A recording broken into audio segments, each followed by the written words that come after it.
everyone, it's lovely to speak to you again. I've got a really nice project for you today. We're doing a cityscape which is going to be inspired by Turner. So the first step is to draw your cityscape or your view in marker pen and fine liner. So the fine liner I've used is something a bit like this. It's just got a solid black end which gives you a nice solid line when you draw it. And for my marker I've used a black Sharpie.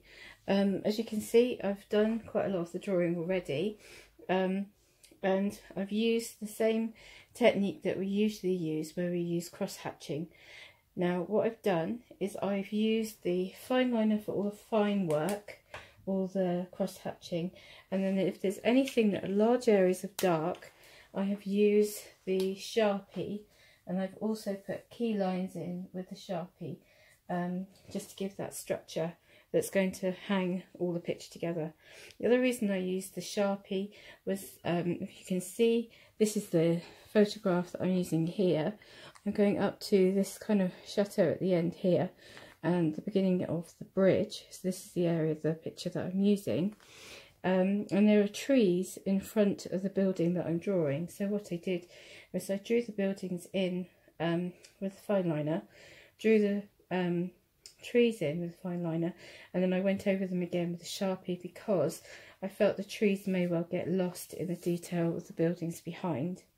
I've got a little bit more of the drawing to do just to remind you of a little of the technique that we need to use. So I've just got the dome to draw in here. So as you can see, I've drawn this in pencil first, and there is a little bit to be said about perspective. There's not a lot of very dramatic perspective in this drawing, but the key part of your photograph, or this photograph, is here. And the reason why is because you have this row of houses that come out this way, and that road continues all the way down. So this side is going further away and it gets smaller, and then this side of the road goes wider and wider as it's coming towards you.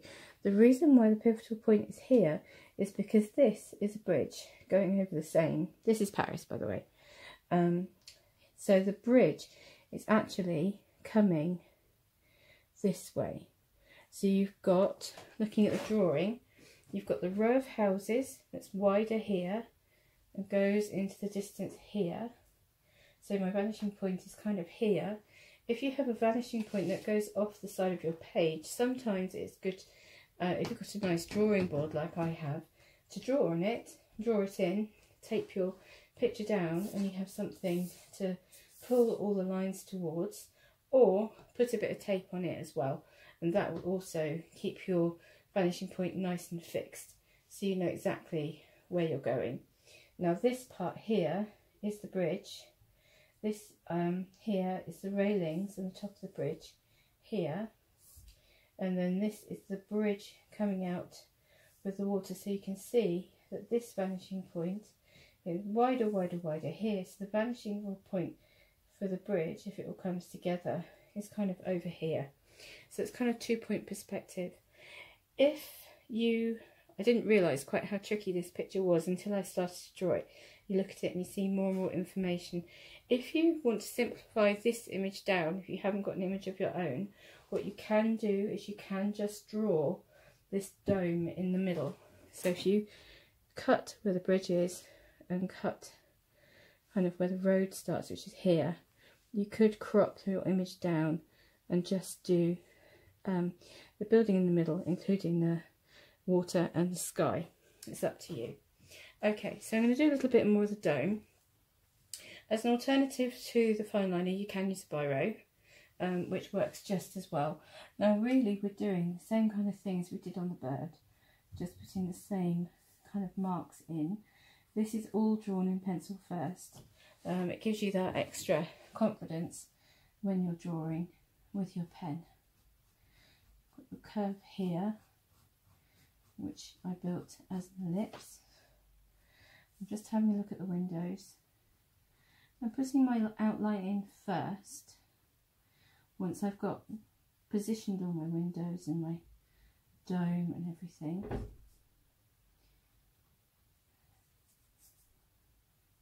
this ellipse here will be parallel to the ellipse underneath. The nice thing with the fine liner is that the lines are so fine you can kind of flick and go over your marks again. You almost need to do that to firm the lines up, really.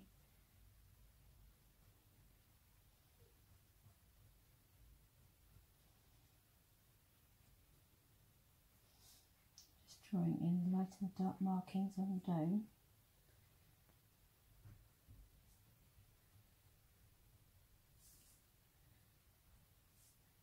You see they will follow the curve of the dome.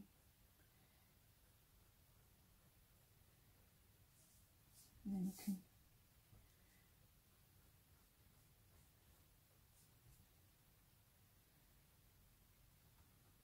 create the curve of the dome going on the outside. Oops.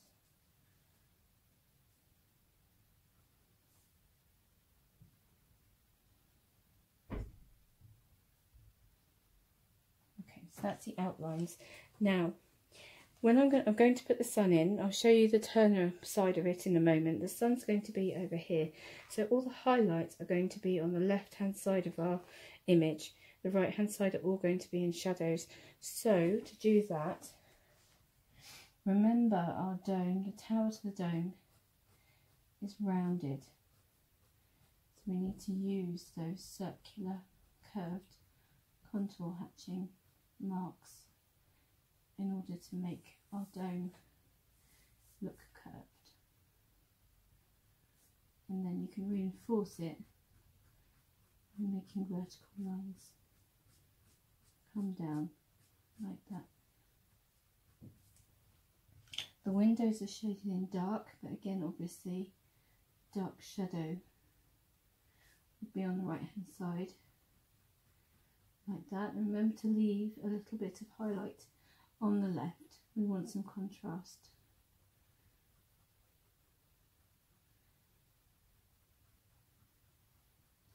And some contrast on our windows.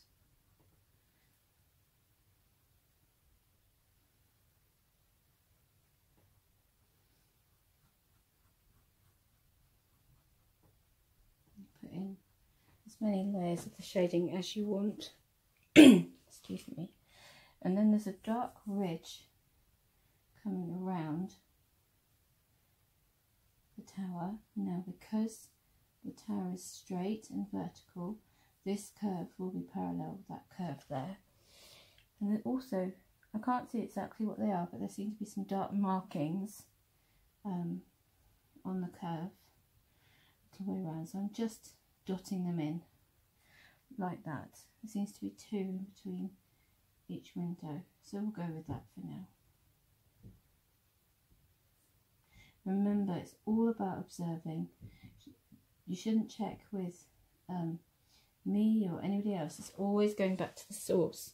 That's going to give you the information. That's how you're going to figure out what it is. And a little bit of shading at the bottom of the rim, like that. Little flicky marks, a little bit more shadow on the right hand side, and then you've got this dark tone. It looks dark blue to me. It seems to match the roofs on the houses. So I'm going to put some shading in, just to differentiate between the light and dark bits, but not too dark. They're not black.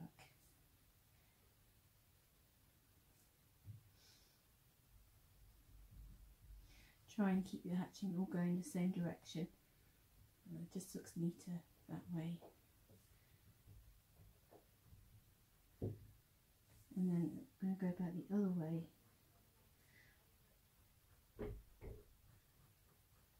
Fill a shadow like that.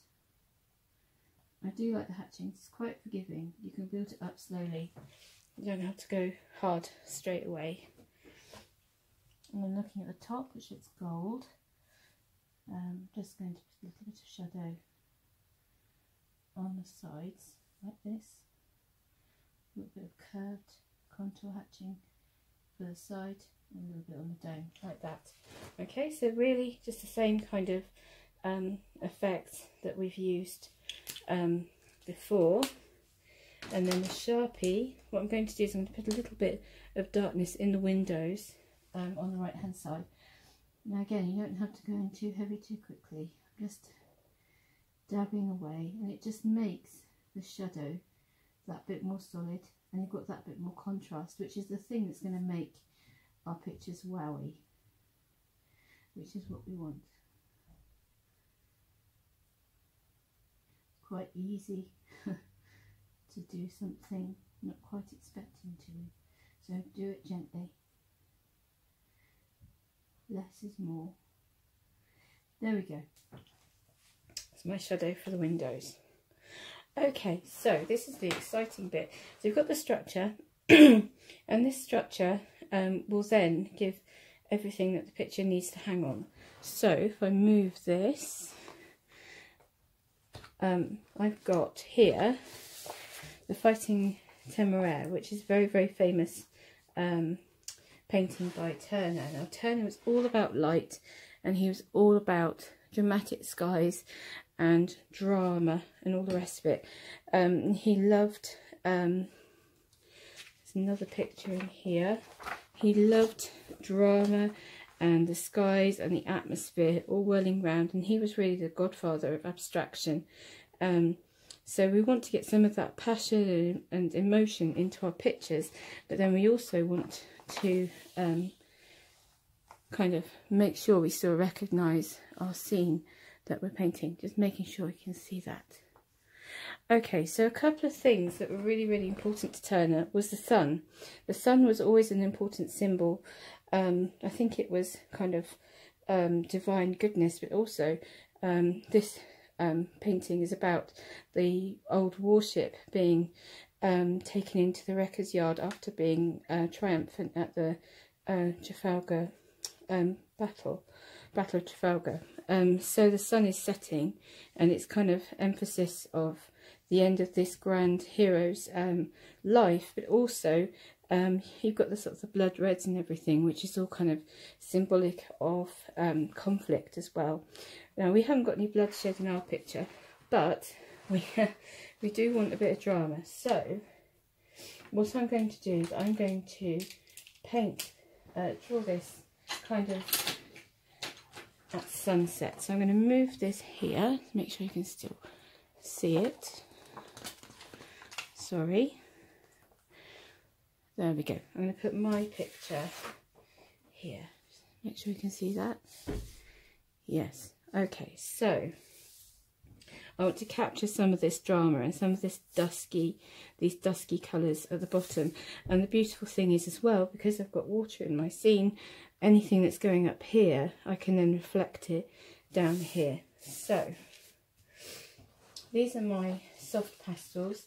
I love soft pastels. They are a bit marmitey, but I love them. And really the closest thing in real life to these are chalk. So they act the same way. You can blend them with your fingers, quite similar to charcoal actually. Okay, so make sure I can see my other picture as well.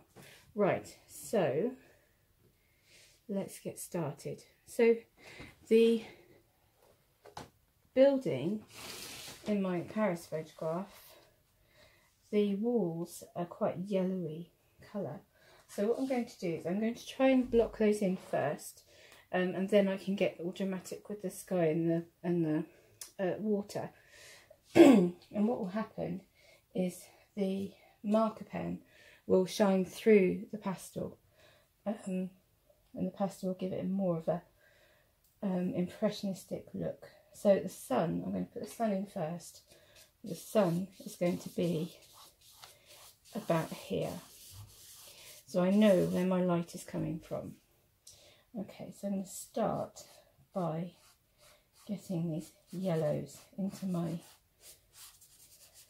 building like this.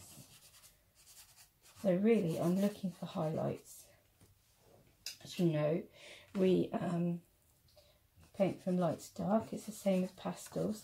It's probably even more important for pastels because it's harder to get colours, dark colours, covered up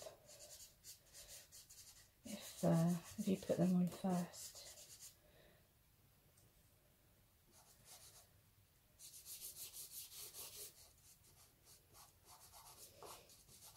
So you see the hard work is in the drawing.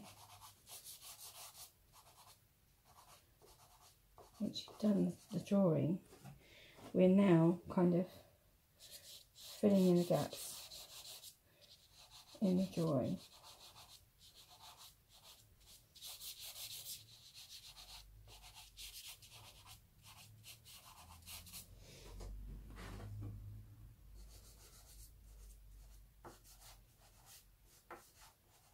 Putting some yellow over the shadow in between the columns.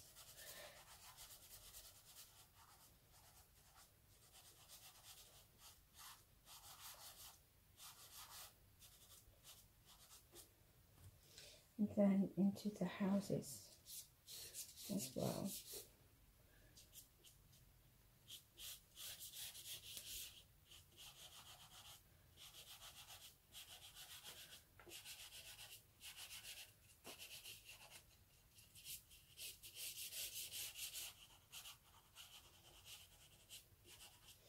Be quite loose about this really. Okay, so the wall is a slightly whiter colour. Putting a little in, blending it over some of the hatching, like that. And then we've got this kind of bluey colour in the roofs and in the bridge as well. This sort of very metallic blue here. I'm going to put some blues. Now this is quite strong, so I'm not going to go too crazy with it.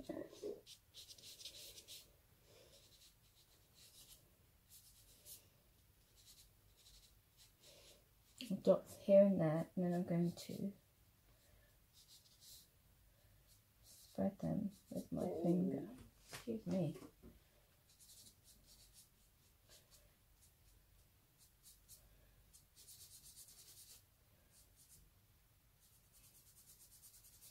Put a bit of shadow in there, a bit in the dome. Less is more. And then you can spread the chalk around it.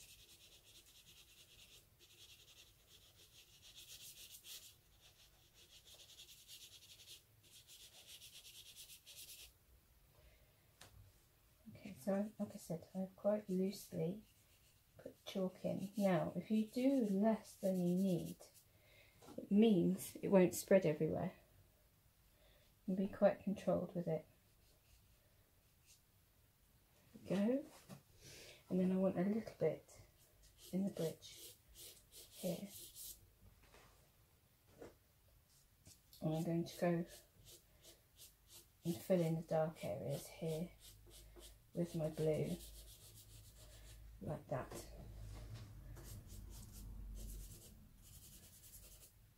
Now I can tease them out with my finger, trying to keep the light areas nice and light, like that.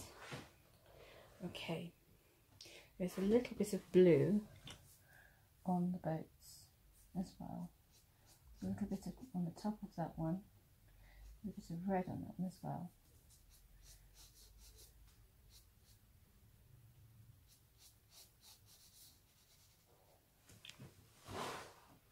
And this burgundy colour. So then I just smudged in with my finger, just checking all the time what I'm doing. We only hold things in our brains for 3 seconds, so you have to go back and you have to remind yourself, is that really what I saw? You have to question all the time.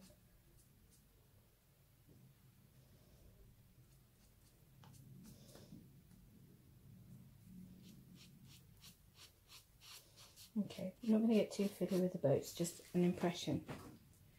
Okay, so now I want to get some drama from Turner in here. So what I want to do is I want to get pale sunlight here and then the flashes of pale yellow in the sky. So I'm going to move those up just a little bit.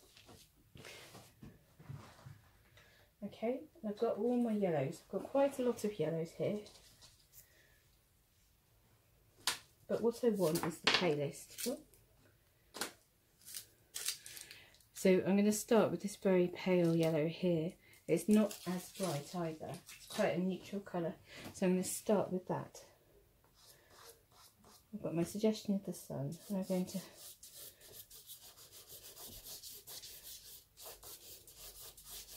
start layering it in like this. Now you can use more now.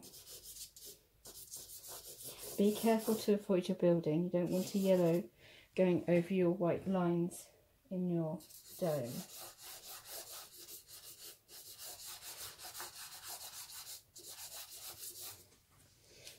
Like that. I'm going to start by putting some yellow where the sun is going to be in the sea, in the river, like that. You can see there's these dark sort of murky areas here. Now take my finger, you can use cotton buds as well if you want, and then you can spread the pastel around. Now these aren't very dusty, these pastels, so you need more colours. The dust is almost like the lubrication really. The more dust you have, the more things will move and blend on your page. I'm just using white cartridge paper. I mean, pastel paper is the best. But with this all being in lockdown, not so easy to get. So I'm blending in this very bright lemon yellow. Starting to use the side of my pastel as well as the end.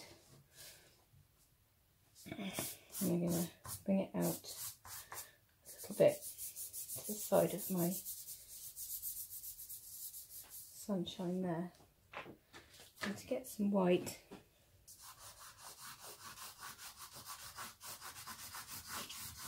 in there too. I don't want to make that too dark, too quickly. Okay, so as you can see here, you've got these beautiful lavender kind of colours down here. So I'm going to try and emulate something like that. Maybe a little bit on the blue side, but I want to get that dusk skin. And that purple is the complementary colour of yellow. So the two acting against each other will really create a lovely reaction. So again, using your finger. You can use cotton buds if you want.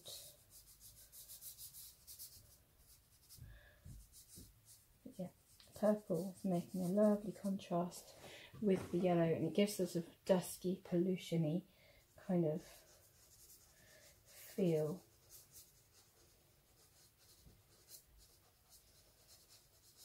Sounds awful saying pollution, but sometimes it makes the most wonderful sunsets. You can just blend that into the yellows like that. I don't know how much of it will show, but I'm going to use it almost like a shadow underneath the boats here and a little bit under the bridge here. You see these parts here are quite light in my picture, so I'm going to just leave them. It's the same rule as ever. There's bits you want to be white, keep them clean. It's the easiest way. Okay, smudging in the blues. Okay, so we go through the colour family like we normally would. So I'm going to go for a little bit of orange, and I'm going to keep this pale yellow. As you can see, it's got more in common with orange than it has the lemon yellow. So I think this would be like a version of cadmium yellow if it was paint. So these two I'm going to keep together because these two will either make things darker or make things lighter. They will affect each other. Whereas this, it will just get brighter, brighter, brighter, brighter. And we want to be able to control how bright things get. We are in charge. Okay, so I'm going to get some orange in there. I'm going to get some orange above the sun. And the reason why is because, again, I want contrast. I want the white sun to be really bright and really visible. So the only way to do that is to create contrast by creating something dark around.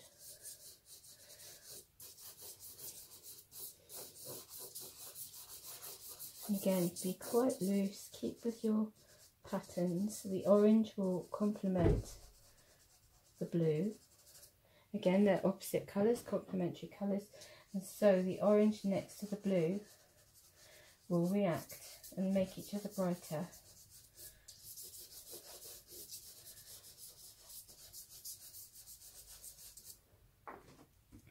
Okay, so then smudge that in.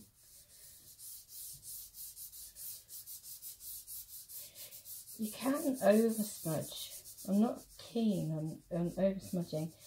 You can make everything look a bit too smooth and a bit too rubbed in. So I sort of, in the top layers of my pastel, I like to keep a few marks where you can see what's happened, really.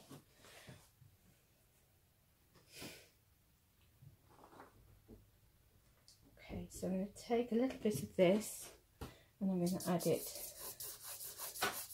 to the river scene down here.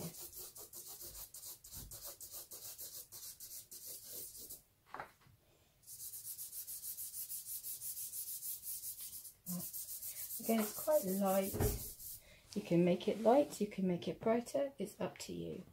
I'm going to get some more dark contrast from under the bridge, and I'm going to use a little bit of crimson. I'm looking at this area down here and I quite like it. So this is crimson, so this is red made with blue, so with the purpley blue, again, that will go nicely because they're both related. They've both got similar bits in them, similar ingredients, and they will go towards making purple. So I'm pretty much putting both colours down and then working them together. Get that murky shadow going on there. And I think I'd like a little bit more red in my sky actually. Now I'm not sure if I want bright red or whether I want crimson. So I'm going to try it out first. What's this like? I think that red could be a little on the bright side.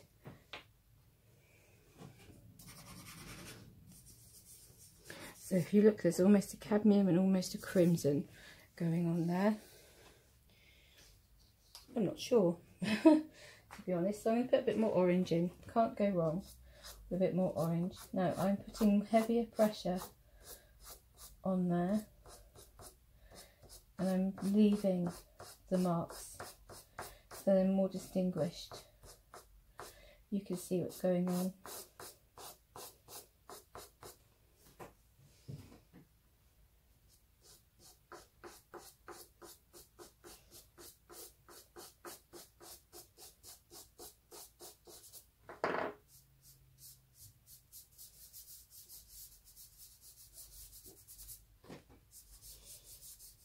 Another thing you could do, because these are very dry, is you could try doing a similar thing in oil pastel. It would cover the marker more, but if you want to see what the different pastels are like, it would be a good comparison, I think. See how the two work. They both are, I love them both, and they have very different properties. So I think that would be worth playing with if you want to and if you have the time. So yeah, I'm just putting a little bit more blue in, a bit more contrast, like that, getting a bit on the murky side because we've got orange and we've got blue and we're trying to mix them together. So I think I'm not going to put any more blue in there now. Okay, so I'm going to make my sun brighter like this.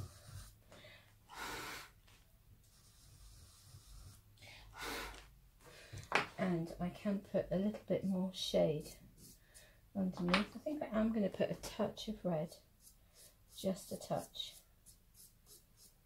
not too much. I think it's a bit on the bright side for this.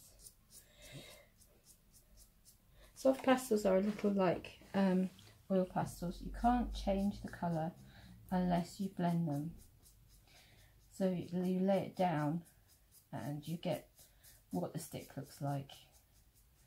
Obviously it's what you do after you lay it down that is where the beauty of the medium is. Quite liking how I can lay that with the orange. I quite like the effect that's making.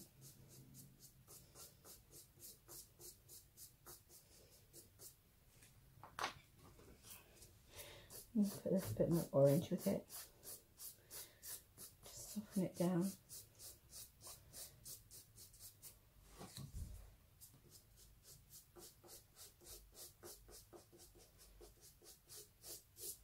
There you go.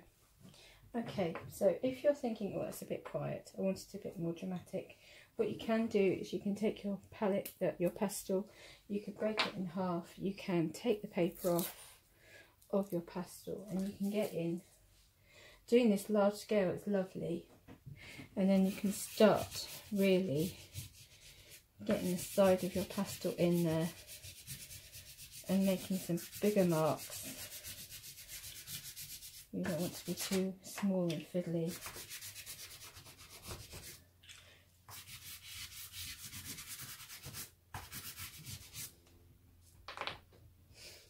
Look a bit of lemon yellow in there, just to make it a bit more dramatic. Like that, if you want. And you can keep adding and adding as you like. Now, the really important thing with Turner is he liked his drama.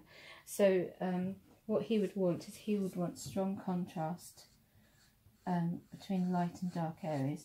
So it's important to get your whites in there to make them brighter. I'm going to get my orange, put that in that dome there. Now, you will get some light from the sun onto your buildings, so you may want to have a little bit of that light on your buildings.